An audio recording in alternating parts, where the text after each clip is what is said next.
வணக்கம். பண்டிதர் பே. சு. மணி. திருவண்ணாமலை மாவட்டம் கீழ்பெண்ணத்தூரில் சுந்தரேசன் சேதுலட்சுமி தம்பதிக்கு மகனாக 1933 நவம்பர் 2 பிறந்தவர் பே. சு. மணி.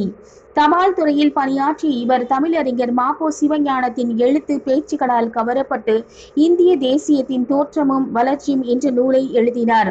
அடுத்து இலங்கையில் தங்கி சுவாமி விபுலானந்தரை பற்றி ஆய்வு நூலையும் எழுதினார். தொடர்ந்து சுப்பிரமணிய சிவா, பாரதியார், வ.வே.சு. உள்ளிட்டோரை பற்றி ஆராய்ந்து நூல்களையும் எழுதினார். ராமகிருஷ்ண இயக்கம், பிரம்மஞான சபை உள்ளிட்டவை குறித்து ஆய்வு நூல்களையும் எழுதினார். அரசியல் எழுத்தாளர் வே. சாமிநாத சர்மா தன் மாணவரான இவருக்கு தன் நூல்களின் உரிமையை வழங்கி உயிலும் எழுதினார். சர்மாவின் நூல்களை அரசுடைமையாக்கிய முன்னாள் முதல்வர் கருணாநிதி அவர்கள் அதன் தொகையை இவருக்கும் வழங்கினார். இவர் தனது 87வது வயதில் 2021ஆம் ஆண்டு ஏப்ரல் 27 மறைந்தார். பல்கலைக்கழக பேராசிரியர்களும் பயன்படும் ஆய்வு நூல்களை எழுதிய பண்டிதர் பே. சு. மணி. நன்றி.